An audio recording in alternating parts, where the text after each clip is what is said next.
পুষ্পার্ঘ্য নিবেদন করি।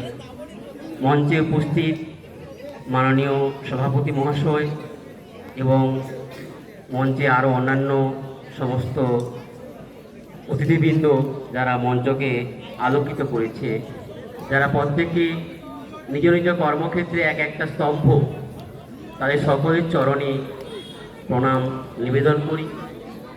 মঞ্চের সামনে উপস্থিত সমস্ত শ্রোতামণ্ডলী সকলকে জানাই প্রণাম, শুভেচ্ছা, ভালোবাসা। প্রথমেই আমি যেহেতু পুরস্কারের কথা বলছে, মদন মোহন স্মৃতি পুরস্কার, আমার বাবার নামই মদন মোহন সাহু। আমার বাবা 2012 সালে গত হয়েছেন। তার কথা স্মরণ করার জন্য আমরা এই পুরস্কারটা প্রতি বছর আমি যতটা পারি দিয়ে থাকি। আমার ভাই অনুপ আর আমি দুজনে মিলে এইটা আমাদের চেষ্টা, যতদিন পারবো চালিয়ে যাব। আমি মাননীয় বলরামবাবু, উনি অনেকগুলো কথা বলেছেন, আমার বাবা মায়ের সম্বন্ধে অনেক কথা বলেছেন। যে বাড়িতে মা বাবা নেই সে বাড়ির সে দেব দেবতার কিছু নেই, মানে মন্দির শূন্য। কোনো কিছু কাজ করার আগে যদি মায়ের চরণে প্রণাম, বাবা মায়ের চরণে প্রণাম করে বেরিয়ে যান, দেখবেন সে কাজ যতই কষ্ট হোক না কেন সাফল্য নিয়েই বাড়ি ফিরবে। তার প্রকৃষ্ট উদাহরণ আপনাদের সামনে বসে আছে, বারিনবাবু বসে আছেন। ওনার সম্বন্ধে অনেক শুনেছেন, অনেক কথা আমরা জানেন, বেশি বলবো না। তবু আমি বলবো, ওনারও বাবা নেই। ওনার বাবা অনেক দিন আগে গত হয়েছেন। ওনার মা অসুস্থ, অত্যন্ত গরিব পরিবারের ছেলে। নিজে কাজ করে, নিজে সব কিছুই করে। পবিত্র সঞ্চালক মহাশয় উনি বলছিলেন যে ছানা কেটে ছানা বিক্রি করে, মিষ্টি দোকান আছে। এইসব করার পরও আমাদের সবঙ্গের বুকে একসঙ্গে জোড়া মেডেল এনে দিয়েছে, এটা গর্বের নয়। ওনার কথাগুলো, ওনার জীবনীর প্রত্যেকটা ধাপ আমাদের পরিবারের প্রত্যেকটা সন্তান সন্ততি প্রেরণা হয়ে দাঁড়ায়। ওনার চলার পথ অনুসরণ করব, ওনাকে দেখে আমরা শিখে নেব যে আমরা পারবো। আমাদের পরিবারে অত্যন্ত এই গরিব ফ্যামিলি থেকেও আমরা পারি, ন্যাশনাল নয় ইন্টারন্যাশনালও আমরা জয়লাভ করে আসতে পারি।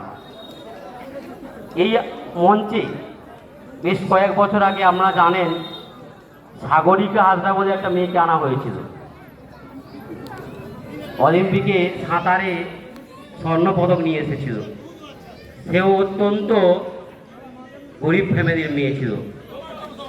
তাই এরকম প্রত্যেকটা ফ্যামিলি থেকে যদি আমরা, আমাদের হোক শিক্ষা হোক, আমাদের গর্ব হোক, আমরা গর্ব অনুভব করবই, কিন্তু আমরা তার সঙ্গেও চেষ্টা করব যে আমাদের ফ্যামিলি থেকে, পরিবার থেকে আমরাও বারিনবাবুর মতো, সাগরিকার মতো আরও অনেক সাগরিকা, অনেক বারিনবাবু তৈরি করব।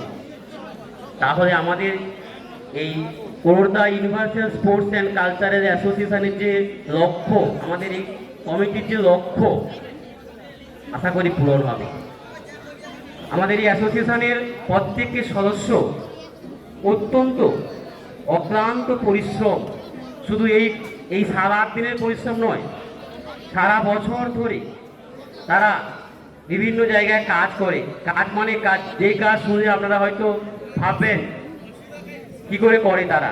ক্যাটারিংয়ের কাজ করি আমরা সবাই, কিন্তু বিভিন্ন জায়গায় প্রতিষ্ঠিত, বিভিন্ন জায়গায় চাকরি করি, বিভিন্ন জায়গায় কাজ করি। তারপরেও আমরা ফাঁক ফাঁক করে এসে ক্যাটারিংয়ের কাজ করি। সেই টাকা জমিয়ে জমিয়ে 1 বছর ধরে জমানো টাকা আপনাদের আনন্দ দেওয়ার জন্য এই 4-5 দিন অনুষ্ঠান আমরা করে থাকি। তার সঙ্গেও গ্রামবাসী, আমাদের এই প্রত্যন্ত গ্রাম খুব দুঃখী মায়ের গ্রাম, প্রায় বন্যায় ডুবে যায়, চাষবাস হয় না। সেখান থেকেও আমরা কিছু পাই, তারা সাহায্য হাত বাড়িয়ে দিয়েছেন। আপনারা, আমি শুধু এটাই বলবো শেষ কথা, আপনারা আমাদের বাবা মা, আপনাদের আশীর্বাদ বর্ষিত হোক আমাদের অ্যাসোসিয়েশনের সমস্ত সদস্যের উপর। আমাদের আশীর্বাদ থাকলে আমরা ঠিক সমস্ত কাজে সুন্দরভাবে এগিয়ে যেতে পারবো, এই অনুষ্ঠান আরও অনেক বড় করতে পারবো। এই আশা রেখে সবাইকে আবার যথাযোগ্য স্থানে সম্মান, ভালোবাসা জানিয়ে আমি আমার বক্তব্য শেষ করছি। নমস্কার।